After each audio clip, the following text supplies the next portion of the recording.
ولا بالقلم ونشهد أن لا إله إلا الله وحده لا شريك له وأشهد أن سيدنا وسندنا وحبيبنا ومولانا محمدا عبد الله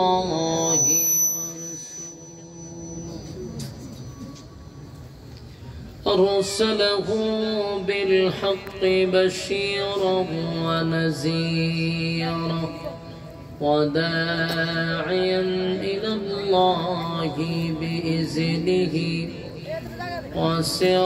وسراجا منيرا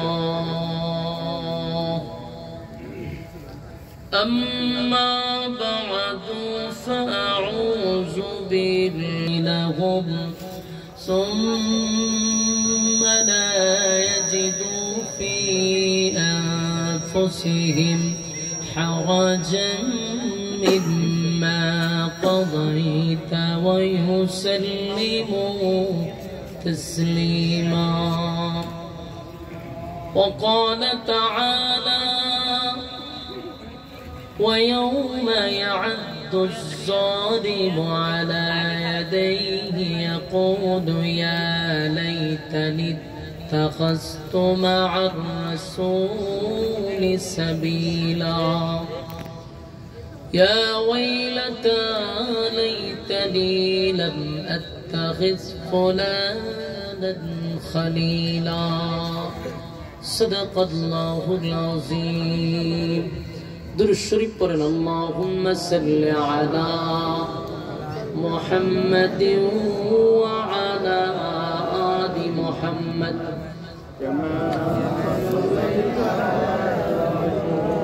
وعلى آل إبراهيم إنك حميد मेरा दिल तलब रहा है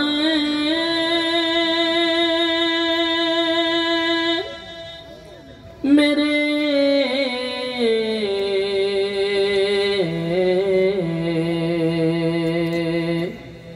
जल्ले रहा है सीना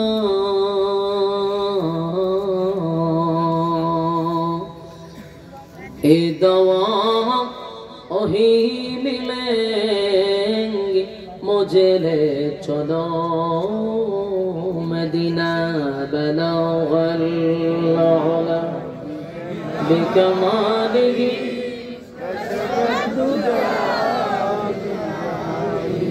हसनत जमीअ खसालिही ज़िक्रे बतिल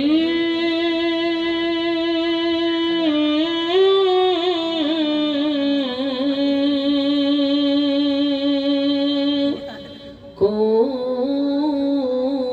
हटा दे दिल सरबे ज़िक्र में तेरे लगा दे रोज शाबिला इलाहा इल्लल्लाह ला इलाहा इल्लल्लाह जोड़े ला इलाहा इल्लल्लाह ओ ला इलाहा इल्लल्लाह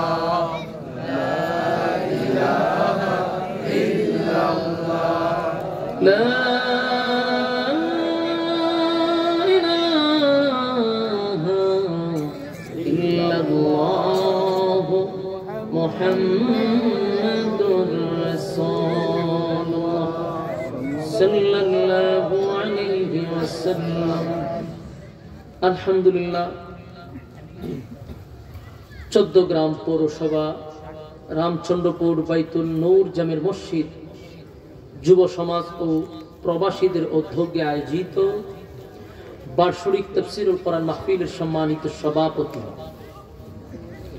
জনাব মোহাম্মদ সিরাজ মিয়া সাহেব, আজকের মাহফিলে যিনি বিশেষ অতিথি জনাব আব্দুর রাজ্জাক সাহেব, আজকের মাহফিলে আলোচনা করেছেন হযরত মাওলানা মোহাম্মদ ইমামউদ্দিন মাসুম। আজকের মাহফিলে কোরআন থেকে আপনারা তেলাওয়াত শুনছেন। জাতীয় পর্যায়ের একাধিকবার পুরস্কারপ্রাপ্ত দামামা শিল্পী গোষ্ঠীর সম্মানিত পরিচালক হযরত মাওলানা হাফেজ রফিকুল্লাহ সাদি আল আজহারি চমৎকার কণ্ঠে আপনারা তেলাওয়াত শুনছিলেন। এছাড়াও অতিথিবৃন্দ মুআজ্জাজ মুকাররম হযরত উলামায়ে কেরাম, উপস্থিত আছেন নওজোয়ান তরুণ যুবক ভাইরা। মাইকের আওয়াজ যতটুকু দূরে যাচ্ছে অবস্থানরত পর্দানিশী মা ও বোনেরা, সকলকে আমার অন্তরস্থল থেকে জ্ঞাপন করছি মোবারক। সবটুকুন শুকরিয়া যে রব্বে করিম আমাদেরকে সুস্থ অবস্থায় দ্বীনি এক মজলিসে আলেমদের সহবতে আসার বসার তৌফিকটুকু রব্বে করিম আমাদেরকে দিয়েছেন। শুকরিয়া আদায় করছি। অবনত চিত্তে হৃদয়ের আবেগ অনুভূতি উজাড় করে সমবেত কণ্ঠে উচ্চ আওয়াজে বলি আলহামদুলিল্লাহ। লক্ষ কোটি দুরুদ এবং সালাম আল্লাহর সৃষ্টির প্রধান আকর্ষণ জনাবে মুহাম্মদুর রাসূলুল্লাহ সাল্লাল্লাহু আলাইহি ওয়াসাল্লাম। সম্মানিত সুধী, রাস্তাঘাটে দোকান পাটে অনর্থক অকারণে নিষ্প্রয়োজনে বেহুদা সময় যারা নষ্ট করতেছি, বিনয়ের সাথে বলবো আমরা প্যান্ডেলের ভিতরে চলে আসি। ফজিলতপূর্ণ একটি বরকতপূর্ণ একটি জায়গা। আড্ডা মারার সময় আছে না নাই? নাই বলে আছে। আল্লাহ কি তা বলে যাবেন জানি? কইছি বাচ্চা থাকলে আপনি আমার যে খাসলত, যে বদ অভ্যাস, প্রতিদিন যে আমরা আড্ডা মাইরা অভ্যাস, বেহুদা সময় নষ্ট করে অভ্যাস, এটা তো আপনার খাসিলত, সেটা আপনি করতে পারবেন। ভাই আমি যে বলছি বাচ্চাগুলো দৌড়াই দেওয়ার জন্য, আশপাশে যদি আপনার এই বাচ্চাগুলো দৌড়ায় খেলাধুলা করেন সমস্যা। আপনার ভলান্টিয়ার যারা আছেন, আপনারা এই স্টেজে বসার তো নিয়ম না, আপনারা কাজ করতেই হবে। গলার সাইনবোর্ড যারা লাগাই রাখছেন, এটা কি লাগাই রাখছেন কি দেখাইবার লেগে নি? কিন্তু আপনারা কাজ করবার লেগে দিছে,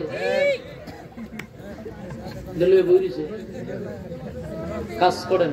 ওই ফুলা ফান্ডিরে আধা কিলো দৌড়াই দিয়া এরিয়ার আশপাশে এদেরকে যেন না দেখি, দৌড়াই দেন, মনোযোগ দেন। বলুন বাচ্চা যদি তাকিয়ে আগামী কাল পর্যন্ত আড্ডা মারার সুযোগ আছে নি?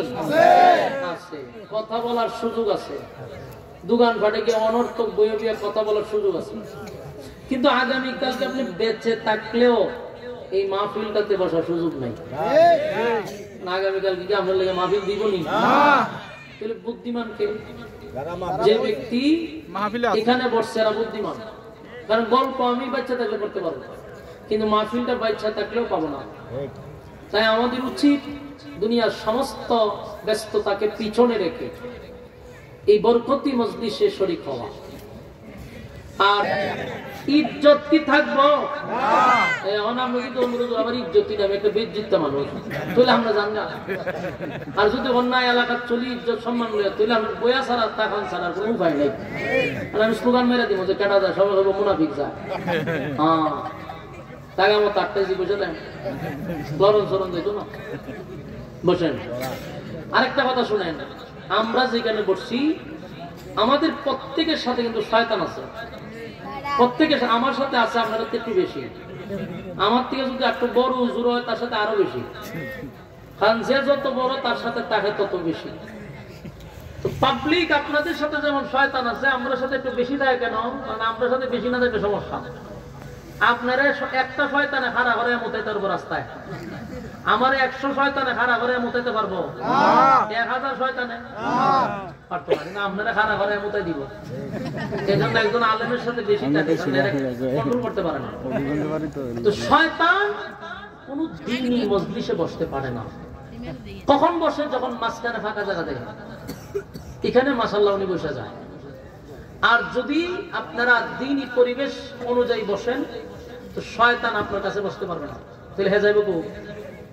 হে প্যান্ডেলের সাইডে খাড়া থাকবে, আপনার সাথে বসতে পারবে না, কিন্তু সাইডে খাড়া থাকবে। সাইডে খাড়িয়ে চিন্তা করে যে আমার স্যার আসে যে বৈশা বৈশা কোরআন হাদিসের কথা শুনতেছে, তারে কিভাবে এখান থেকে উঠানো যায়। তো হুগান থেকে আমি আপনাদের সামনে সূরা নিসার 65 নম্বর আয়াত তেলাওয়াত করছি, আবার সূরা ফুরকানের কয়েকটা আয়াতে কারিমা তেলাওয়াত করছি। এই আয়াতগুলিকে সামনে রেখে কিছু কথা উপস্থাপন করতে চাই। রব্বে কারীম যেন বলনে ওয়ালাকে বলা, শুননে ওয়ালাকে শ্রবণ করার তৌফিক দেয়। আমিন। দেখেন পৃথিবীতে আল্লাহ যত মানুষ পাঠাইছে, প্রত্যেকটা মানুষকে আল্লাহ জান্নাত দেওয়ার জন্য পাঠাইছে। কোন বান্দাকে আল্লাহ জাহান্নামে দেওয়ার জন্য বানাইছে না। ফেরাউনের নাম তো শুনছেন, ফেরাউনের নামেও আল্লাহ একটা জান্নাত বানাইছে, নমরুদের নামেও জান্নাত বানাইছে। প্রত্যেকটা মানুষের জন্য একটা করে জান্নাত বানায় রাখছে। কিন্তু ফেরাউন কি জান্নাত পাইব? নমরুদে পাইব নি? কেন? আল্লাহ বলছে বানায় রাখছি সবার জন্য, পাবে না কেন? আল্লাহ বলেন এই জান্নাতটা সবার জন্য আছে, কিন্তু দুনিয়া নামক ক্ষণস্থায়ী এই জায়গাতে আইসা প্রতিটা জান্নাতের দলিল করে নিতে হবে। বাড়িটা আমার, কিন্তু দলিল তো করতে হবে আমার নামে। আমার নামে যদি দলিল না করি তাহলে এই বিল্ডিং কে আমার আন্ডারে রাখতে পারবো? সম্ভব না। আল্লাহ বলেন আমি জান্নাত সবাইরে দিছি, এখন দুনিয়া পাঠাইছি কিছু সময়ের জন্য, এখানে যার যার দলিল করে নাও। আর এই দলিল করার জন্য যতটুকু সময় লাগে সময় দিয়ে আমি তোমাদেরকে পাঠাইছি। যে সময়টার নাম হইল হায়াত। সময়টার নাম কি? এই হায়াত নামক সময় দিয়া দুনিয়ায় পাঠাইছে শুধু জান্নাতটাকে দলিল করার লেগে। এখন আপনি দলিল বাদ দিয়া গেছেন গা বাজারে, দলিল বাদ দিয়ে গেছেন গা ফাইজলামি করতেন, গেছেন গা ডান্স করতেন, গেছেন গা সাদাবাজি করতেন, টেন্ডারবাজি করতেন, গেছেন গা আপনি নর্তকী নাচাইতেন, গেছেন গা সুদের টাকা তুলতেন। আপনার তুই খবর নাই যে দলিল করার লেগে তো নাইছেন। আমাদের একটা রঙ্গ মেলা জমাইছেন এখানে এসে, যার জন্য শেষ সময় দেখা যায় সময় শেষ, দলিল করার সুযোগ পাইছে না। ওই মানুষটাকে আল্লাহ চিরস্থায়ী জাহান্নামে দেওয়া হয়। যে আমি তোর জন্য জান্নাত রাখছিলাম, কিন্তু দলিল করার লেগে আবার দুনিয়া তো পাঠাইলাম, কিন্তু দলিলের অভিযোগ গিয়া তুই আহাম গেছে, সময় তো তোমার ফুরাইয়া গেল, দলিল করাও হইল না। তাই আল্লাহ বলেন আমি সবার জন্য জান্নাত বানাইছি। জান্নাতে যে ঢুকতে পারলো না সে কপাল পোড়া, সে হতভাগা। কারণ ওয়াল আসর, সময়ের কসম, ইন্নাল ইনসানা লাফি খুসর। আল্লাহ বলেন কসম সময়ের, ইন্নাল ইনসানা লাফি খুসর, নিশ্চয়ই তোমরা ক্ষতিগ্রস্ত। প্রথম আল্লাহ সময়ের কসম করছে, এরপরে কয় তোরা ক্ষতিগ্রস্ত। কেন ক্ষতিগ্রস্ত? যে সময়ের মূল্যায়ন যে করছে না, এই জন্য তোরা ক্ষতিগ্রস্ত। আমরা কি ক্ষতিগ্রস্ত হইতে চাই? আমরা যেন ক্ষতিগ্রস্ত না হই, এই জন্য আমাদেরকে আল্লাহ রাব্বুল আলামিন অনেকগুলো অপশন দিয়ে রাখছেন। ঈমান এবং নেক আমলের মাধ্যমে আমাদের ঈমানকে শক্ত করতে হবে। ঈমানটা আনলেই শুধু শেষ না, ওয়া আমিলুস সালিহাত, তোমাকে নেক আমল করতে হবে। ঈমান হলো একটা অ্যাকাউন্ট, আর নেক আমল হলো রিসার্চ। অ্যাকাউন্ট খুললে দিয়েছেন, টাকা জমা দিয়েছেন না, লাভ হইব না অ্যাকাউন্টে। ঈমান আনছেন ঠিক হয়, কিন্তু নেক আমল নাই, এটা খালি ব্যাংক, এটার ভিতরে কিচ্ছু নাই। কথা কি বুঝাইতে পারছি? এই জন্য ঈমান আনার সাথে সাথে আমাদের নেক আমল অর্জন করতে হবে। যদি নেক আমল না ঢোকান তাহলে ব্যাংক এটা কোনো খাবেন না। ঈমান আনছেন, এটা ঠুলা, এটার ভিতরে কিচ্ছু নাই।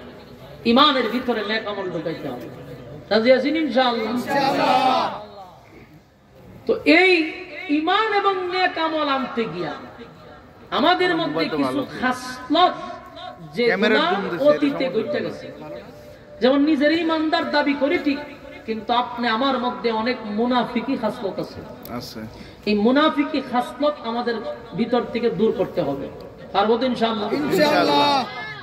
ইহুদি খ্রিস্টান মূর্তি পূজারীরা যেই ক্ষতিটা করে নাই, এর থেকে বেশি ক্ষতি করছে মুনাফিকরা। ইসলামের সবচেয়ে বেশি ক্ষতি করছে কে? মুনাফিক। মুনাফিকরে তো ধরা যায় না, মুনাফিকরে ছোঁয়া যায় না। মুনাফিকরে দেখলে মনে হয় যে খাবা শরীফের গিলাপ তেলে মেজে। এই জন্য মুনাফিক থেকে সাবধান। রাসূল আরবি সাল্লাল্লাহু আলাইহি সাল্লামের যুগে এক মুনাফিক নিজেকে মুসলমান দাবি করত, নিজেরে সে মুসলমান দাবি করত, সমাজের মানুষের কাছে সে একজন মুসলমান ব্যক্তি হিসাবে ছিল। এত বড় পীর ছিল সে যে রাসূলের পিছনে নামাজ পড়ত। বলুন কার পিছনে? নবীর পিছনে নামাজ পড়ত। আপনি বুঝেন নবীর পিছনে নামাজ পড়ে কি সাধারণ ব্যক্তি? আর সব দাড়িও বড়, টুপিও বড়। কিন্তু এই লোকটার ব্যাপারে আল্লাহ একটা লিস্ট পাঠাইছে। বন্ধু, এই লোকটা কিন্তু বেশি সুবিধার না, হে শয়তানের খারাজি। কারণ লিস্টি কুল্লা দেখে 1 নাম্বার স্থানে তার নাম দেওয়া আব্দুল্লাহ ইবনে উবাই ইবনে সুলাইম, মুনাফিকের সর্দার। কিন্তু নামাজ পড়ে কার পিছনে? রাসূলের পিছনে নামাজ পড়ে। আল্লাহ রাসূল যখন কোনো বক্তব্য দেয়, হে আগে যায় গিয়া কয়ও লোক সকল আপনারা বসেন, আল্লাহর পয়গম্বর এখন বক্তব্য দিব। এত সুন্দর উপস্থাপনা করে, কিন্তু হে শয়তানের একেবারে আগে দিয়ে আনে। আল্লাহ লিস্টি পাঠাইছে যে 1 নাম্বার মুনাফিকের সর্দার। এই লোকটা যদি মুনাফিক হয়, তাহলে আপনি আমার মধ্যে যে হাজার হাজার মুনাফিক আছে, আমরা ধরুন কেমনে? নবীর পিছনে নামাজ পড়ে আল্লাহ রাসূলই জানতো না সে যে মুনাফিক। আল্লাহ লিস্টি পাঠাইয়া পরে খবর পাঠাইছে, তাহলে আমি আপনি ধরুন কেমনে? কারণ মক্কার ইমাম হইল খামুনি। মুনাফিক থেকে সাবধান, মুনাফিক থেকে সাবধান। রাসূলের যুগে 2 মুনাফিক এমন ঝগড়া লাগছে, আরে এক ইহুদি আর এক হইল গিয়া নামদারি মুসলমান ব্যক্তি। ঝগড়া লাগিয়া 2-3 জনে দৌড়া লয়ে গেছে রাসূলের কাছে। গিয়া হুজুর, এই 2টা লোক সারাটা দিন ধরে রাস্তার মধ্যে ঝগড়া বাঁধানি করে, একটা সমাধান করুন আপনি। রাসূল তখন প্রেসিডেন্ট দেশে। বলল, কিরে তোমাদের সমস্যা কি? বলো, হুজুর এই মালটা লই আমি বাড়ি যাই, হে তাফা দিয়া ঘটে। বলে হে ইহুদি কয়, হুজুর মালটা কিন্তু আমার, কিন্তু হে জোর করে লইয়া যাবে। রাসূল কয়, টানাটানি শেষ হইতো না, আমি তদন্ত নিয়ে দেখতেছি। রাসূল তদন্ত নিয়ে দেখে মালটা হইল মুসলমান ব্যক্তির, কিন্তু দাবি করে বসে রয়েছে হে। মালটা হইল ইহুদির, দাবি করছে মুসলমান। রাসূল বিচার করে কইল যে মাল এটা ইহুদি, সুতরাং ইহুদি মাল নিয়ে বাড়ি যাও, মাল তোমার না। হে রাস্তা দিয়ে ইহুদিরা আবার আটকাইছে, ও মাল দিয়া দে। ইহুদি ব্যক্তি হইল বিচার দি তোর নবী কইরা দিল, তোর রাসূল বিচার কইরা দিল, রায় পাইলাম আমি। রাস্তাতে তুই আমারে কস মাল দিয়া দিতাম, বিচার না তোর নবীও করলো। ওই বিচার তো করছে ঠিক, কিন্তু আমার পছন্দ হয়েছে না। ঘটনা কি সত্য? জি সত্য।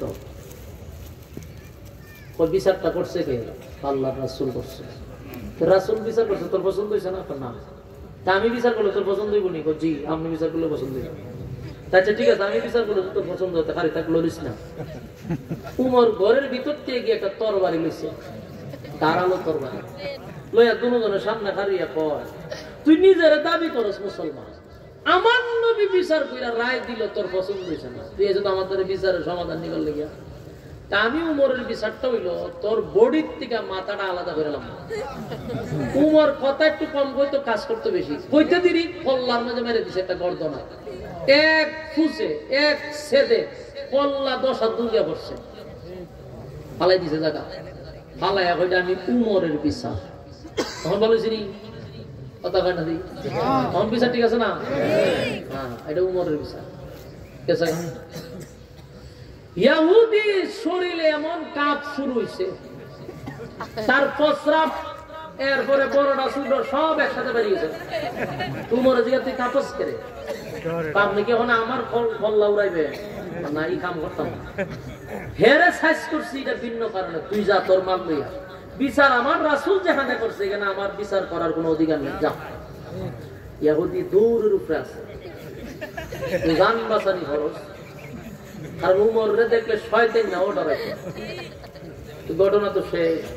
পরের দিন লাগছে আরেক দরবার, যারে মারছে আর আত্মীয় স্বজন মামলা করে দিছে উমরের নামে। কি মামলা? হত্যা মামলা। হত্যা মামলা, এটা বাংলাদেশের হত্যা মামলা না। আমরা হত্যা মামলা কখনো তো শরীর আপনারা লড়ছই না, কারণ কেমন লড়তো? হত্যা মামলা দেখতে দেখতে আপনারা অভ্যস্ত। বাংলাদেশে মনে করেন 12টা একসাথে ধরে খুন করে, কিচ্ছু হয় না। জুরা খুন করে আবার বেঞ্চন সিগারেট খায়। বাংলাদেশে হত্যা মামলার কথা হইয়া লাভ আছে? আপনারা এটা বুঝে নেন যে বাংলাদেশের হত্যা মামলা না, এটা ইসলামিক আইন অনুযায়ী হত্যা মামলা। যে হত্যা মামলার রায় হলো হত্যার বদলা হত্যা। হত্যার বদলা হত্যা। উমরের নামে দিছে কি মামলা? হত্যা মামলা। এখন রায় কি হইব? উমরের হত্যা করতে হবে।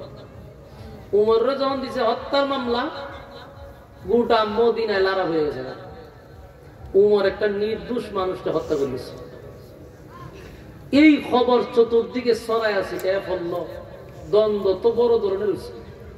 কিন্তু কিছু সংখ্যক মানুষ বলে উমর এমন কাজ করতে পারে না। আবার কেউ কয় উমরের যে রাগ মনে হয় রিলেছে। বিচার রাসূলের পার্লামেন্টে চলে এসেছে। আল্লাহর রাসূল এই বিষয়টা নিয়ে চিন্তিত। কেন চিন্তিত? নিজের দলের লোক দিকা না, রাসূল চিন্তিত যে লোকটা তো এমনি এমনি কালেমা পড়ছে না। আমি আল্লাহর কাছ থেকে ছায়া আনছি। উমরের আল্লাহর কাছ থেকে ছায়া আনছি। ছায়া না দেবে দরবার লাগাইলাম, ওন্দি মানুষ কোন করে লাগায়, এটা নিয়ে রাসূল চিন্তিত। উমরে কোর্টে তোলা হয়েছে। রাসূল নিজে হইলেন বিচারক, উমর হইলেন অপরাধী। রায় তো রাসূল দিবে। রায়ের দিন তারিখ ঠিক হয়েছে। গোটা মদিনাতে কান্নার রুল করছে। যেই মাত্র রাসূল রায় দিবে, তখন আমার তেলাওয়াতকৃত সূরা নিসার 65 নম্বর আয়াত নাযিল হয়েছে। আল্লাহ তখন আয়াত নাযিল করে জিবরাইলকে পাঠাইছে। জিবরাইল আয়েশারে বলল, কারণ রায় দিবেন পরে, আগে বলুন আপনি তো বিচারক। বলে হন। উমর তুইল অপরাধী। বলে হন। তো মাঝখানে মামলা লড়ার লেগে কোনো উকিল লাগে না? ব্যারিস্টার তো একজন লাগে লড়ার লেগে। আজকের মামলার উকিল হইল স্বয়ং আল্লাহ। উমর কি সাধারণ সাহাবী? উমরের মামলা লড়ে আল্লাহ নিজে। বুঝালেন উমর কি পরিমাণ উপরে গেছে, যে আল্লাহ নিজে উমরের মামলা লড়ে। সুবহানাল্লাহ। বাড়ি কি আল্লাহ এই আয়াত নাযিল করে, ফালা রাব্বিকা লা ইউমিনুনা হাত্তা ইউহাক্কিমুকা ফীমা শাজারা বাইনাহুম সুম্মা লা ইয়াজিদু ফী আনফুসিহিম হারাজান মিম্মা কাদাইতা ওয়া ইউসাল্লিমু তাসলিমা। আল্লাহ আয়াত নাযিল করেছে, ফালা ওয়া রাব্বিকা। আল্লাহ কয় ফালা ওয়া রাব্বিকা, আপনার রবের কসম। ভাই এই বাচ্চাগুলোরে একটু হয়ে যাচ্ছে, নাহলে ওয়াজ করতে পারবো। বহুত ধরে দেখতেছি বাইনাকুম সুম্মা লা ইয়াজিদু ফি আনফুসিহিম হারাজান মিম্মা কাদাইতা ওয়া ইউসাল্লিমু তাসলিমা। আল্লাহ বলেন ফালা ওয়া রাব্বিকা, আপনার রবের কসম, আপনার রবের কসম। ওমর কোন নির্দোষ মানুষকে হত্যা করে নাই। গোটা মদিনাতে, গোটা মদিনার অলিতে গলিতে, সব জায়গায়, শহরে বন্দরে ছড়ায়া গেছে ওমর একটা নির্দোষ মানুষকে হত্যা করছে। আল্লাহ বলেন বন্ধু, ওমর নির্দোষ মানুষকে হত্যা করে নাই গো। আমি আল্লাহ আপনার রবের কসম করে বলি, ওমর একটা দোষী মানুষকে হত্যা করছে। যে লোকটারে হত্যা করছে সে ছিল মুনাফিক। সে কি ছিল? সমাজের মানুষের সামনে সে মুসলমানের লেভেল দিয়া সমাজে চলত, কিন্তু ভিতরে ছিল ইসলামের দুশ্মনী। আপনি নবী যেখানে বিচার করে দিয়েছেন, সেখানে তো সে বিচার নিয়ে আরেক জায়গায় যেতে পারে না। কথা বলেন না দি? এই যেহেতু আরেক জায়গায় আপনি নবীর বিচার লইয়া যাইতে পারে, সে কোনদিন ইমানদার হতে পারে না। সে একটা টাট্টা মুনাফিক। নবীর বিচার পছন্দ হয় না, হে কে মুসলমান? ওমর বলে হুজুর ইহুদি যদি বলতো আপনি নবীর বিচার পছন্দ হয় নাই, তার আমি হত্যা করতাম না। একজন খ্রিস্টান যদি বলতো আপনি নবীর বিচার পছন্দ হয় নাই, আমি তারা হত্যা করতাম না। কিন্তু সে নিজের মুসলমান দাবি করে কেমনে গো আমার সামনে আইয়া কয় আপনি নবীর বিচার পছন্দ হয় না। আমি বুঝতে পারছি সে মুসলমান নয়, সে মুনাফিক। আর উমর এমন একজন সাহাবী, তার রাটার এমন মারাত্মক, যে কোনো নাফরমান উমরের রাটারে ধরা পড়ে, অপরাধী উমরের কাছে ধরা পড়ে যায়। এই জন্য উমরকে বলা হয় উমরে ফারুক, মানে কি সত্য মিথ্যার পার্থক্যকারী।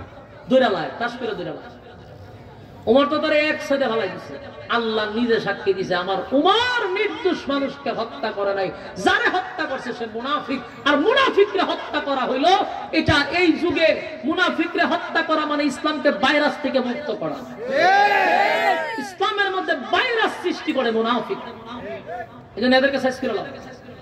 আমাদের সমাজে এমন মুনাফিক আছে না নাই? যারা নিজের দাবি করে আমি মুসলমান, মাথার টুপিও লাগায়, পাঞ্জাবিও লাগায়, নামাজও পড়ে, কিন্তু দেখবেন মুখের মধ্যে শুধু ইসলাম বিদ্বেষী কথা। নবীর সুন্নত তার ভালো লাগে না, নবীর বিচার তার পছন্দ লাগে না, কোরআন সুন্নাহ অনুযায়ী জীবন যাপন করতে তার ভালো লাগে না। এমন লোক আছে নি? নিজের দাবি করে মুসলমান, অথচ আমার নবীর সুন্নাহ তার ভালো লাগে না। আল্লাহর কোরআন অনুযায়ী আইন কানুন তার পছন্দ হয় না। এরকম লোক আপনার আশেপাশে আছে, সারা বাংলাদেশে আছে। দেখবেন আল্লাহর আইন পছন্দ হয় না। যদি হত্যা করা হইতো বাংলাদেশে দর্শিত হইতো না। 6 বছরের শিশুর থেকে নিয়ে 80 বছরের বৃদ্ধ পর্যন্ত রেহাই পায় না। কেন পায় না? কারণ দর্শনের বিধান নাই। জুরা কোন হয়, 12 কোন হয়, দর্শনের কোন হয়, কিন্তু বিচার হয় না। বিচার হবে কেমনে? ঘুরাই গেছে এটা ওই অমুক নেতার সাইন্সা, তমুক নেতার সাইন্সা। বড় নেতায় ছোট নেতা, ছোট নেতারে বড় নেতায় বোন দিয়ে দেয়া বেটা আমার লোক। এই তো চলছে 16 বছর। নিজের দলের লোক অমুক ভাইয়ের এটার সাথে চলে, অমুক ভাইয়ের সাইন্সা, তমুক ভাইয়ের সাইন্সা বইয়া বইয়া দর্শনের সেঞ্চুরি করতেছে, বিচার হয় না। এজন্য যারা বলে আল্লাহর আইনকে বর্বরতা, জাহিলিয়াতের কথা আমাদেরকে শোনায়, বুঝতে হবে নামে মুসলমান কিন্তু কোরআনে বিশ্বাসী নয়, এরা মুনাফিক, এরা ইসলামের ভাইরাস। এই ভাইরাস দূর করা খুব বেশি প্রয়োজন। যুগে যুগে এমন ভাইরাস থাকে, এখনো আছে। কেউ কালেমা পড়ে, পলিটিক্সের কালেমা। কালেমা কিসের পড়ে? পলিটিক্সের কালেমা পড়ে। পলিটিক্সের কালেমা এখনের যুগের বহু মানুষ আছে, সারাটা জীবন নামাজ নাই, রোজা নাই, হজ নাই, যাকাত নাই, ইসলামের বিরুদ্ধে, আলেমদের বিরুদ্ধে, মাদ্রাসার বিরুদ্ধে, কোরআনের বিরুদ্ধে বক্তব্য চলতেছে। কিন্তু ইলেকশনটার আগে মাশাআল্লাহ টুপি একটা মাথার দিলাম, আমার মাথার দিয়ে হান যায়, মাথার দিয়ে বলে আরে কই যাবো, মসজিদ যাই নামাজ পড়তে, টাইম হয়ে গেছে। ভিসে সাইন জানি কই সাত আজান করছে না, অসুবিধা নাই, ভিসে তো ভিডিও কর, ছবি তুলে ছেড়ে দে ফেসবুকে, আর লিখে দে অমুক ভাইয়ের চরিত্র ফুলের মতো পবিত্র, গাঞ্জা খায় কমপক্ষে 3 রক্ত, বোতল খায় 4 রক্ত। বাস্তব না বাস্তব? আরে সুয়া আর বছর দিন নামাজ পড়ছ না, তখন তোর মাথার টুপি কেড়ে, এইটারে কয় ধর্ম ব্যবসা। তারা গুড়ায় হুজুররা ধর্ম ব্যবসা করে, ছটকায় আনা তার ফলাইতে মনটা করে। এরা ধর্ম ব্যবসা কারে করে?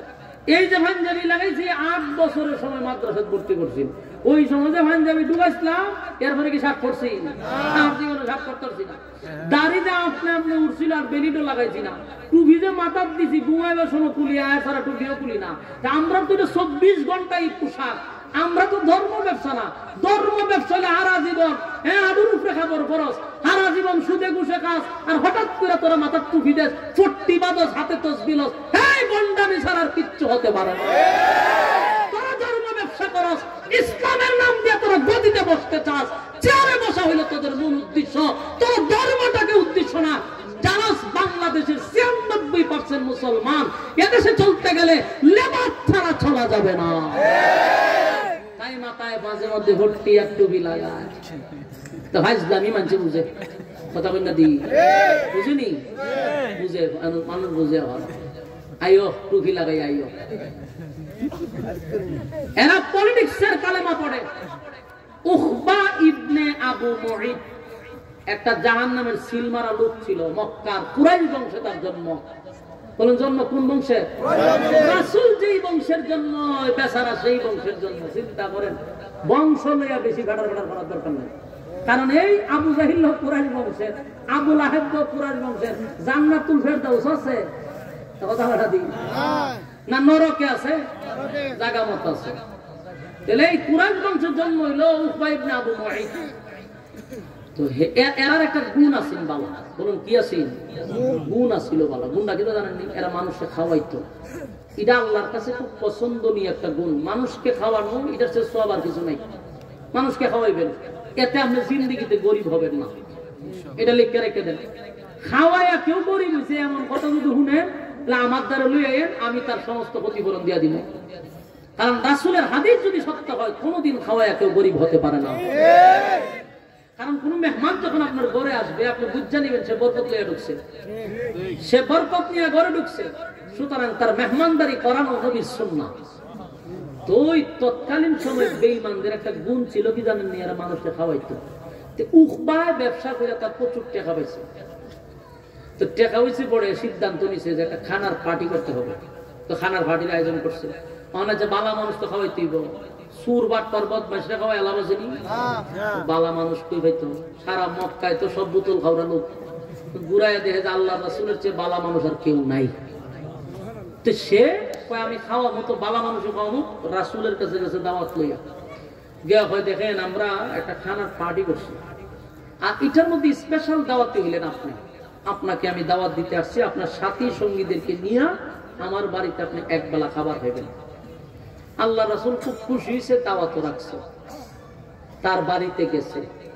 গিয়া খানাতে বসছে দস্তরখানা বিছাইছে খানা খাইবো এমন সময় রাসূলের জিহানে আসছে যে রে আমি যে খানা খাইতাম যে এত টাটকা একটা অমুসলিম এত শয়তানের খারাজিল কি হেরে গেলে আমি খাই কেমনে আল্লাহ রাসূল এটা হারিয়ে গেছে হারিয়ে গেলে উফা আমি খানাটা খাইতে পারলাম না আন্তরিকভাবে দুঃখিত কেন তো তুমি একটা অমুসলিম আমি একজন আল্লাহর পয়গম্বর পয়গম্বর হইয়া অমুসলিমের ঘরে খানা খাইতে পারি না আপনি এটা কি তা বললেন আমার এতগুলা মেহমান এখন বসা সবাই খানা খাবে আপনি হইলেন আমার এখানে সবচেয়ে ভিআইপি মেহমান আপনি যদি খানাটা না খাইয়া উঠতে যান তাহলে আমার হাঁস লাগিয়া মরা ছাড়া কোনো গতি নেই কারণ এটা ওখানকার নিয়ম এবং আমরা দেশের অনেক সময় আরবের বিশেষ করে আরব দেশের কেউ যদি খানার প্লেট থেকে না খাইয়া উঠে যায় এর থেকে লজ্জা শরম আর কিছু হতে পারে না উখবা কয় আপনি যদি খানা না খান তাহলে আমার ফাঁস লাগে মরণ লাগবে কারণ মানুষের কাছে আমি মুখ দেখাইতে পারবো না মক্কার সবচেয়ে ভালো মানুষটা আমার ঘরে খানা খাইলো না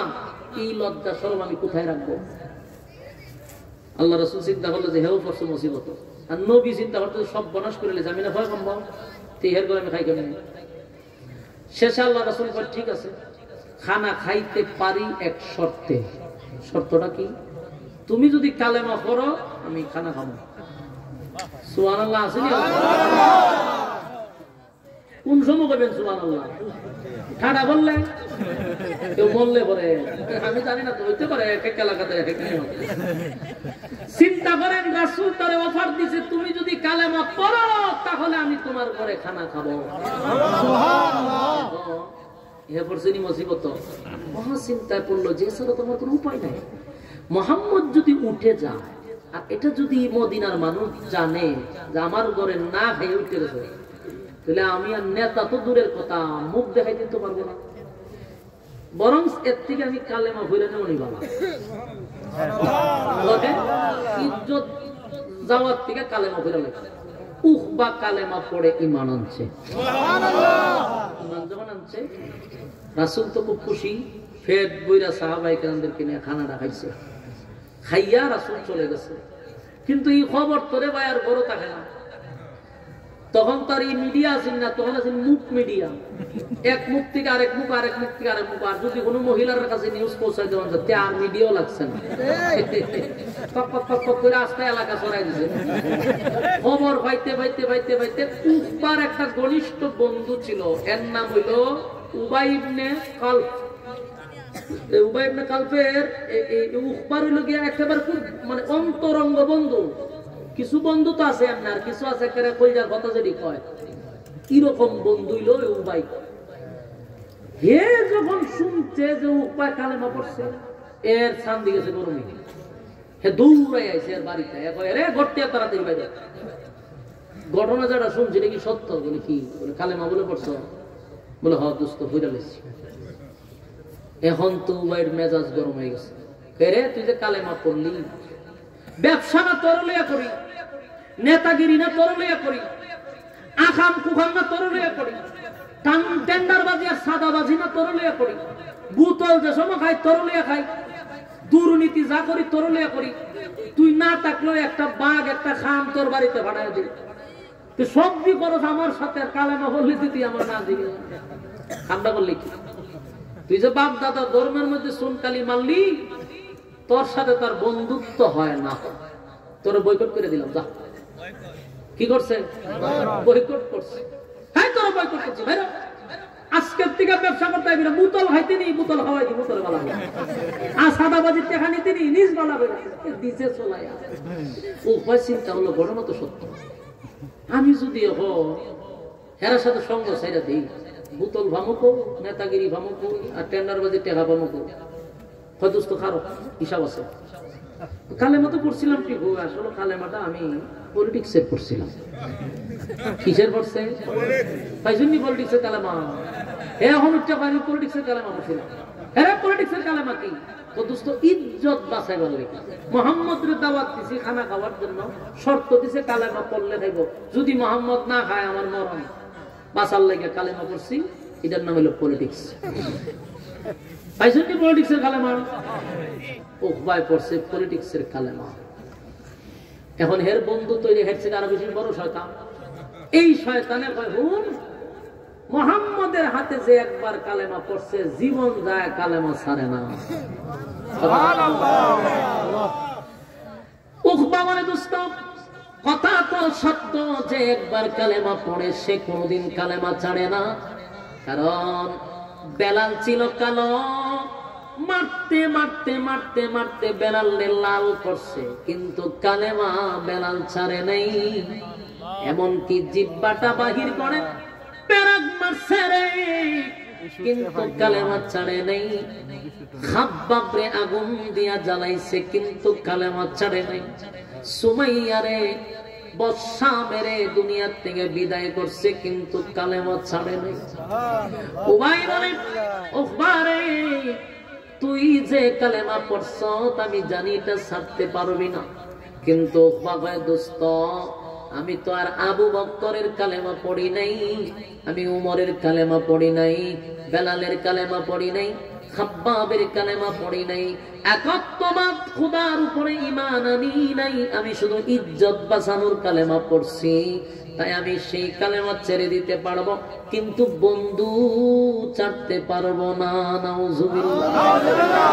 আমার যুবক ভাইরা, ইয়াং জেনারেশন যারা, তাদের কাছে আমি একটা আবদার করে যাই, যারে তারে বন্ধু বানাইবেন না।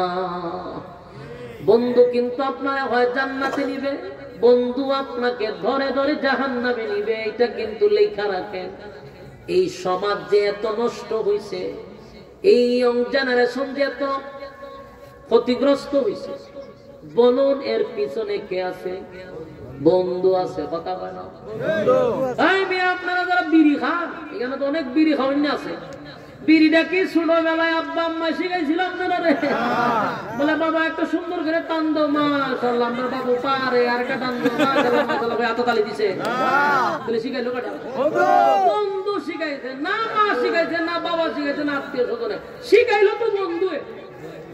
তাহলে আপনার বিড়ি কুরবানি লোকে স্বীকার করেন, স্বীকার করেন বিড়ি খাওয়াইনারা মাথা না। আপনারা তো খান, এটা আমি জানি, একটু কইলাম। এই যে শিখাই লোকে বন্ধু, আমরা তো দোষ না এর লিগে আমরা বুক চলে করতে পারো হুজুর আমার কোনো দোষ বিড়ি খায় বন্ধুর কারণে এই বিড়ি যে খাওয়াই না বন্ধু আল্লাহ বাঁচাইছে গাঞ্জা যারা খান এটাও বন্ধু খাওয়াইছে কথা বলেন বোতল যারা খায় এটাও বন্ধু শিখাইছে আর উপরে যায় না বেশি মডার্ন বন্ধু ধরবেন তাহলে বোতল পর্যন্ত নিয়ে যাইব তখন তো বিড়ি পর্যন্ত আছে এটা একটা সীমানা আছে গাঞ্জা পর্যন্ত গেলে সীমানা বেরিয়ে গেছে এখন শুধু গাঞ্জা না ট্যাবলেটও খাওয়াই দেয় ঠিক নেই বর্ডার তুই বলে আছে না আপনারা বিপদ আছে চুপ করে আফা ঢুকতে যাবে আমরা কিন্তু একবার খুব কাছে যে কোনো সময় চুপ করে আফা ঢুকতে যাবে বিশেষ করে এই যে বর্ডারের কাছে ট্যাবলেট বেশি থাকে হ্যাঁ ট্যাবলেট কিন্তু বর্ডারের কাছে থাকে আর এই ট্যাবলেট গুলা এখন বন্ধুদের মাধ্যমে ছড়ায়া পড়তেছে এটারে কি জানে কি ট্যাবলেট কয়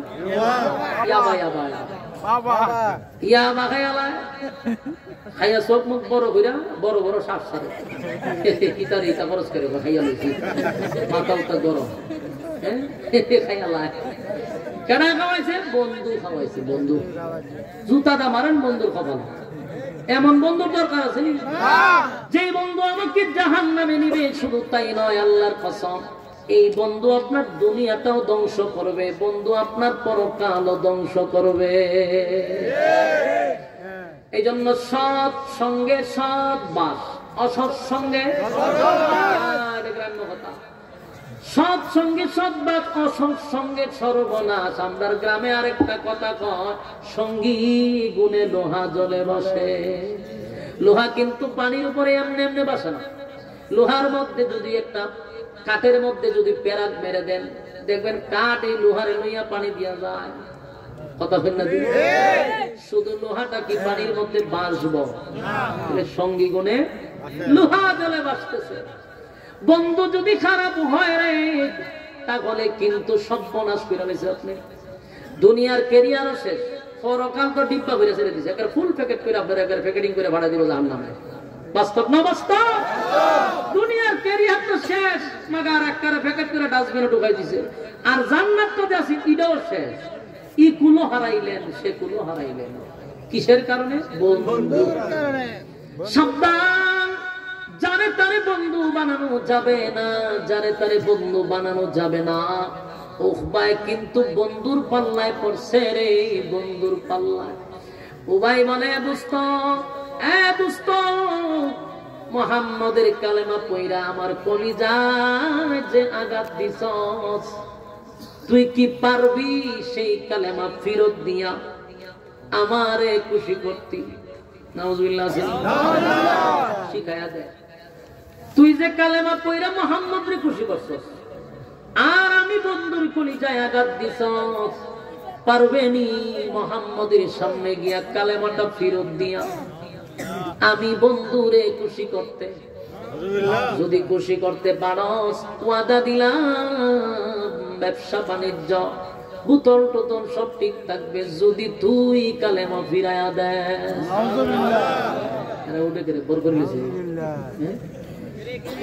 ও আচ্ছা, তো যাও।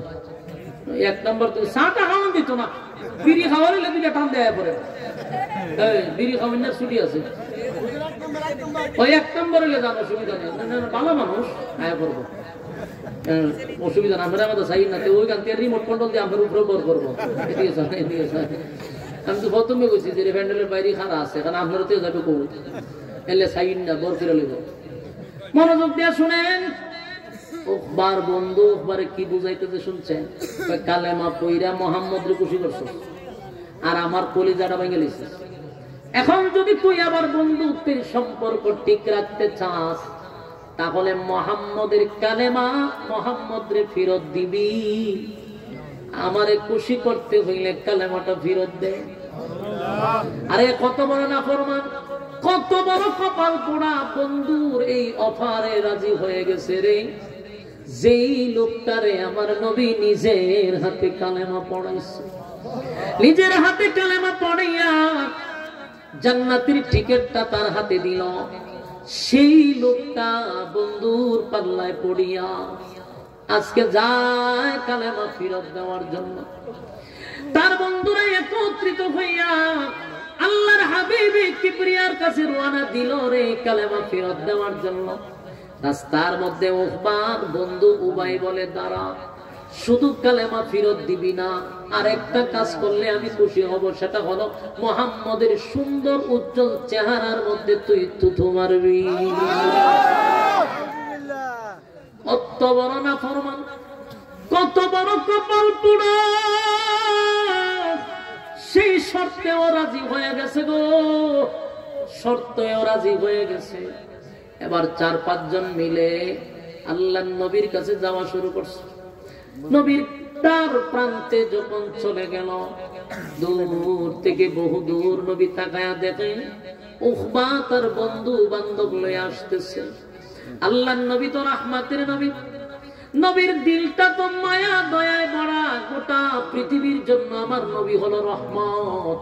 এইজন্য আল্লাহ বলেন, ওয়ামা আরসালনাকা ইল্লা রাহমাতাল লিল আলামিন। গোটা জাহানের জন্য আমার বন্ধু হলো তোমাদের জন্য রহমত। তাই রহমতের নবীর মায়া দয়ায় ভরপুর, নবীর দিলটা বড় বড়। দূর থেকে দেখে নবী চিন্তা করতেছিল, মনে হয় রে গতকালকে কালেমাটা পড়ছে লুকিয়ে, আজকে মনে হয় প্রকাশ্যে বন্ধুদেরকে নিয়ে আমি নবীর কাছে কালেমা পড়ার জন্য আসতেছে। নবী মহব্বত নিয়ে সামনে আগায়, আর বেঈমানের বাচ্চাগুলি দুশ্মনী লইয়া আমার নবীর সামনের দিকে আগায়। আল্লাহর নবীর দিল বাঁকা দরদ লইয়া সামনের দিকে আগাইতেছিল, কিন্তু বেঈমানগুলি দুশ্মনী লইয়া আমার নবীর সামনে আসতেছিল। এই দৃশ্য দেখার পরে নবী মুস্কি মুস্কি হাসতেছে। নবীর ধারণা হলো নিশ্চিত তারা কালেমা পড়ার জন্য আসতেছে। উকবা নবীর চেহারাটা দূর থেকে ভালো করে দেখতেছিল। উকবা কিন্তু যেতে চায় না, বন্ধুর ধোঁকায় পড়ে যাইতেছে। উকবা কিন্তু কালেমা পড়ছিল, বন্ধুর পাল্লায় পড়ে। এবার সে বাধ্য হইয়া বন্ধুরে খুশি করার জন্য কালেমা ফেরত দেওয়ার জন্য যায়। দূর থেকে আমার নবীর চেহারা মুবারকটা দেখা উকবার কলিজায় কিন্তু একটা মুসর মারছে। উকবাই তো জানে আমার নবী মক্কার ভিতরে, গোটা পৃথিবীর ভিতরে আমার নবীর চেয়ে ভালো কেউ নাই রে। এই সুন্দর চেহারার মধ্যে আমি কেমনে তুতুটা মারব? বন্ধুর কথা রাখার জন্য এক পা সামনে দেয়, আরেক পা পিছনে চলে যায় উকবা। উকবা সাহস পায় না নবীর সামনে গিয়া তুতু দিবে, কিন্তু পিছনে বন্ধুর ধোঁকায় পড়ে। বন্ধুরে বন্ধু খুশি করার জন্য এমন সিদ্ধান্ত উকবায় নিল।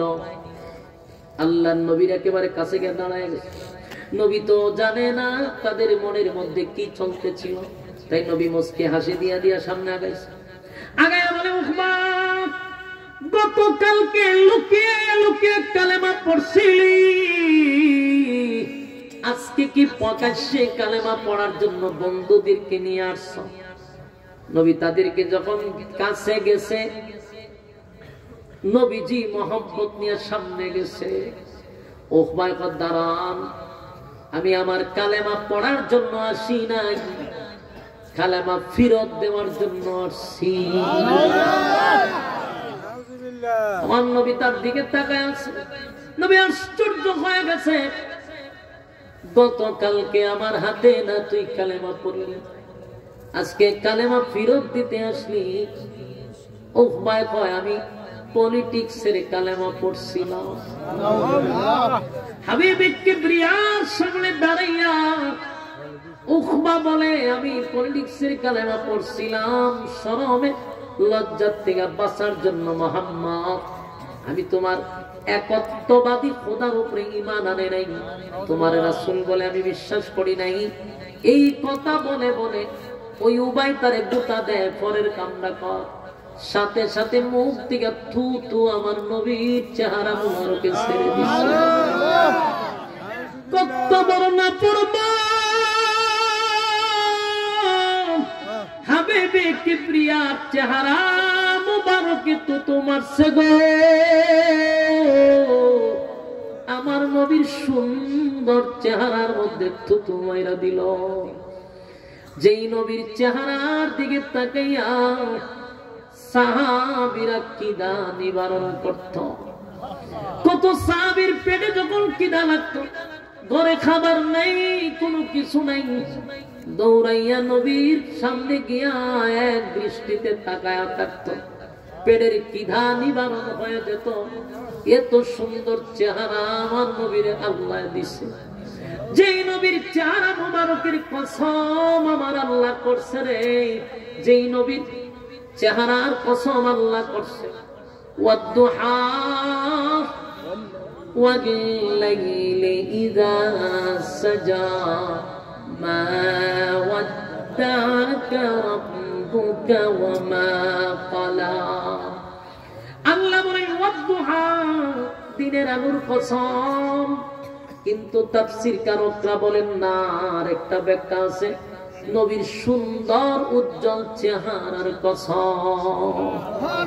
আল্লাহ বলেন ওয়াদ্দুহা, আমার বন্ধুর সুন্দর চেহারার কসম, ওয়াল-লাইলি ইযা সাজা, নবীর কালো চুলের কসম। যেই মালিক তার বন্ধুর চেহারার কসম করে, চুলের কসম করে, বন্ধুর শরীর নিয়ে কসম করে, সেই চেহারার মধ্যে নাফরমান উকবা তার বন্ধুর কথা শুইনা থুতু মারল। আমার নবীর চেহারা শরীরের মধ্যে কোনদিন মশা মাছি বসে না, এই শরীরের মধ্যে কোনদিন মশা বসে নাই, মাছিও বসে নাই। এত দামি চেহারা, যে চেহারা দেখে কত মানুষ শুধু চেহারা দেখে কালেমা পড়ছে, চেহারা দেখে মানুষ বলছে আপনি আল্লাহর পয়গম্বর, এতে কোনো সন্দেহ নাই। আর কপাল পোড়া উকবা বন্ধুর কথা শুইনা কেমনে রে আমার নবীর চেহারায় প্রথম আল্লাহর নবীর কলিজাটা ভেঙ্গে টুকরা টুকরা হয়ে গেছে গো, নবীর কলিজাটা ভেঙ্গে টুকরা টুকরা হয়ে গেছে। আল্লাহর নবী বলেন উকবা রে, কামড়া করলি কি? গতকালকে আমি তোরে কালেমা পড়াইয়া আমি নবী নিজের হাতে না তোরে জান্নাতের টিকেটটা দিলাম, আমি না তোরে জান্নাতের সার্টিফিকেট ধরায়া দিলাম। আজকে বন্ধুদের পাল্লায় পড়ে জাহান্নামের টিকেটটা নিয়ে গেলি, জান্নাতের টিকেট ফেরত দিলি আর জাহান্নামের টিকেট নিয়ে গেলি। নবী এত কষ্ট পাইছে, কারণ এতগুলা মানুষের সামনে আমার নবীর চেহারায় তো মারল। নবীর কলিজায় দারুণ ব্যথা লাগছে, তাই নবী তার একটা অভিশাপ দিয়া দিল, এই উকবা শুন, আমি তোরে কোনো অভিশাপ দিলাম না, তবে একটা কথা বলে রাখলাম, মক্কার এরিয়ার বাহিরে তুই কোথাও যাবি না।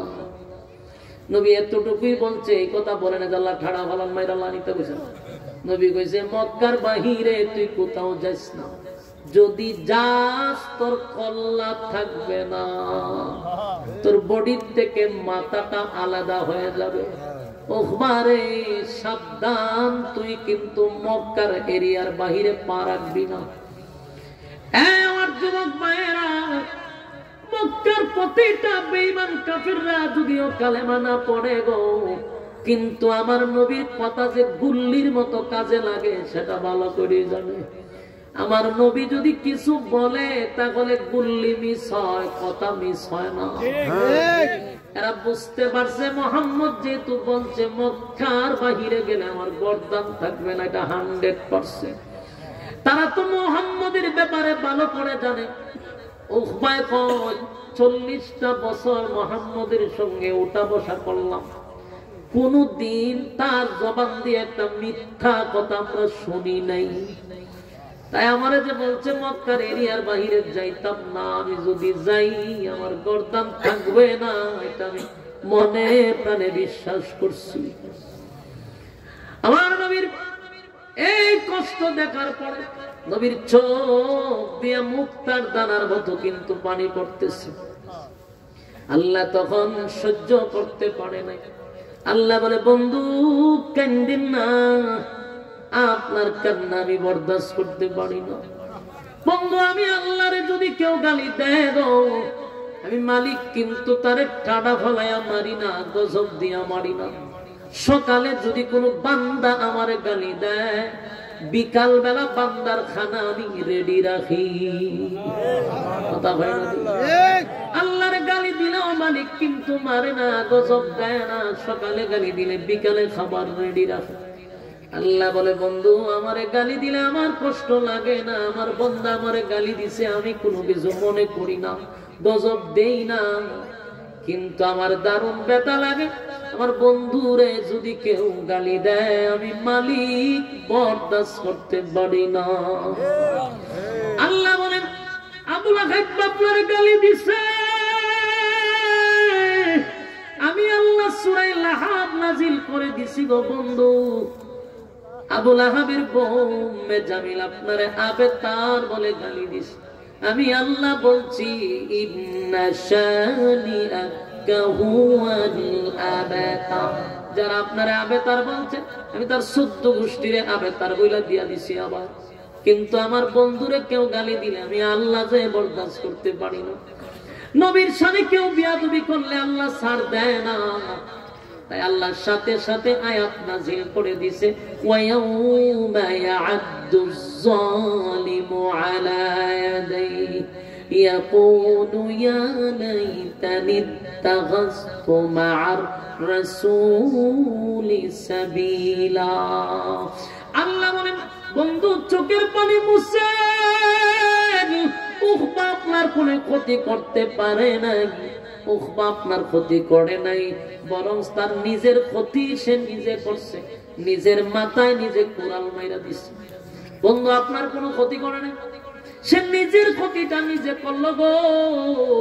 বন্ধুর পাল্লায় পইরা নিজের ক্ষতি সে নিজে ডাইকা আনছে। আল্লাহ নবীরে বলে বন্ধু ওয়াদা দিলাম আপনারে, উখবার পরিণতিটা আমি আপনি নবীর চোখ দিয়া দেখায়া দিব, আপনার আমি দেখাবো উখবার পরিণতিটা। কিয়ামতের ময়দানে উখবা যখন জাহান্নামের আগুনে জ্বলবে, আল্লাহর নবী বলে উখবা তার নিজের হাতটারে গেন্ডারির মতো চাবাইতে থাকবে। গেন্ডারি চিনেন? কুশার চিনেন? কিতাব হয় আপনারা? কুশার যেইভাবে সাবায়া খায়, কুশার কিভাবে খায়? শুয়ে শুয়ে খায়, ললিপপের মতো কেমনে খায়? সাবাইয়া সিবাইয়া খায়। কথা ঠিক না? সিবাইতে সিবাইতে একেবারে সাদা বানায় লায়। আল্লাহ কয় সে জাহান্নামের ভিতরে গিয়া নিজের হাত গোলারে গেন্ডারির মতো চিবাইতে চিবাইতে তারপরে খাইতে থাকবে আর বলতে থাকবে ইয়া ওয়াইলাতা লাইতানি লাম আত্তাখিজ ফুলানান খালিলা। চিৎকার দিবে আর বলবে হায় আফসোস, চিৎকার দিবে আর বলবে হায় আফসোস, হায় আফসোস। দুনিয়ার জমিনে মুহাম্মদরে বন্ধু বানাইয়া আমি দুষ্ট বন্ধুর পাল্লায় পড়ে এমন বন্ধুটা আমি হারাইলাম। আমার কত ভালো বন্ধু ছিল, আমি আমার অমুকের ছেলের সাথে তমুকের সাথে সম্পর্ক করার কারণে আমি কিন্তু আজকে পয়সা গেলাম। নিজের হাত গুলা কামড়াইতে থাকবে। আমার যুবক ভাইয়েরা, আল্লাহ বলেন বন্ধু আপনাকে তা নিজের চোখে আমি দেখায়া দিব। নবী দাঁড়ায়া দাঁড়ায়া তার দৃশ্য দেখবে আর বলবে, ওই উকবা বলবে ইয়া ওয়াইলাতা লাইতানি লাম আত্তাখিজ ফুলানান খালিলা, অমুকের ছেলের সাথে অমুকের সাথে সম্পর্ক করে আজকে আমার এই অবস্থা। যুবক ভাইয়েরা আমার, এই আয়াত শুধু উকবার জন্য নয়, কিয়ামত পর্যন্ত যত আনেওয়ালা উম্মতি মুহাম্মদী আছে সবার জন্য কিন্তু এই ওয়াজ। শুধু উকবা একা একা বলবে না যে ইয়া ওয়াইলাতা লাইতানি লাম আত্তাখিজ ফুলানান খালিলা, এই ওয়াজ শুধু উকবা করবে না। এই প্যান্ডেলের ভিতরে বহু মানুষ জাহান্নামে সেদিন আগুনে জ্বলবে আর বলবে হায় আফসোস, হায় আফসোস, বন্ধুর কারণে জাহান্নামে আসছি, বন্ধুর কারণে জাহান্নামে আসছি। এই কথা শুধু উকবা বলবে না, আপনাদের চট্টগ্রামের মানুষও বলবে, হবিগঞ্জের মানুষও বলবে, গোটা বাংলাদেশের মানুষও বলবে কি অপরাধ করলাম অমুক বন্ধুর সঙ্গে চলে। অনেক মানুষ জাহান্নামের ভিতরে গিয়া বলবে, হায় আফসোস, আমি যদি বেনামাজিরে বন্ধু বানাইতাম না, আমি যদি বেনামাজিরে বন্ধু না বানাইতাম, আমি যদি সুদখোররে বন্ধু না বানাইতাম, আমি যদি ঘুষখোররে বন্ধু না বানাইতাম, আমি যদি চাঁদাবাজরে বন্ধু না বানাইতাম, তাহলে আজকে আমার এমন পরিণতি হতো না। মানুষ চিৎকার দিয়া বলবে, আমি যদি একজন ইমাম রে আমি বন্ধু বানাইতাম, আমি যদি একজন আলেম রে বন্ধু বানাইতাম, আমি যদি গ্রামের সরল সুজা একজন নামাজি ব্যক্তিকে বন্ধু বানাইতাম, তাহলে আজকে আমার পরিণতি এমনটা হতো না। তখন মানুষ আফসোস করবে, কারণ যার সাথে যার মহব্বত তার সাথে তার কিয়ামত। কথা কি বুঝতেছেন? আমি জানি আপনারা বিরক্ত লাগতেছে, কথা বলি শেষ করতে দেন। আপনারা বিরক্ত লাগলে আমার ডাবল সুবিধা, একটু মনোযোগ নিয়ে শোনেন। এই যে মানুষগুলি জাহান্নামের আগুনে জ্বলবে আর বলবে আফসোস আফসোস, এটা কি খালি উফবাই হইব না? আপনারা চট্টগ্রামের মানুষ, হবিগঞ্জের মানুষ, সবাই জাহান্নামের আগুনে গিয়ে একই আফসোস করবে, আমি যদি দুনিয়ায় থাকতে অমন ভালো মানুষটার সাথে বন্ধুত্ব করতাম, একটা নামাজি ব্যক্তির সঙ্গে বন্ধুত্ব করতাম, আমি যদি হারামখোরের সঙ্গে না চলতাম, হালাল যে খায় তার সঙ্গে চলতাম, কোটিপতি বদ্দারের সাথে না চইলা গরিব বন্ধুর সঙ্গে চলতাম, তাহলে আজকে জাহান্নামের আগুনে আমার আসতে হতো না। এই আফসোস কিন্তু অনেকেই জাহান্নামে আমরা করব, তাই আফসোস করে কোনো লাভ হবে না। যদি এখন পরিবর্তন হয়ে যাই, তাহলে আর ওই জায়গায় আফসোস করতে হবে না। আপনি আমি যদি এখন থেকে বন্ধু নির্বাচন করি, খারাপ বন্ধুদের পিছু ছেড়ে দেই, তাহলে জাহান্নামের ভিতরে গিয়া আফসোস করা লাগবে, কথা হয় না। এবার আসুন উপরে আল্লাহর নবী কি বলছিল, মক্কার বাইরে কিতাবে ওয়াজ নেই, বুঝিলেছি আপনারা ওয়াজ করেন আর গুরুস্থান হারিয়া জিয়ারত করুন, দেখো তো, হ্যাঁ এইরকমই বাপ্পা দোষ।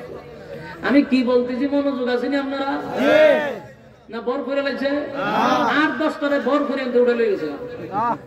যেডিয়া আসেন আপনারা যে কাছের যে বন্ধু প্যান্ডেলের বাইরে দাঁড়ায় রয়েছে, এত কিন্তু আপনারা বুঝাইতেছে, আমি তো দেখছি 8-10 জনকে উঠাই লয়ে গেছে।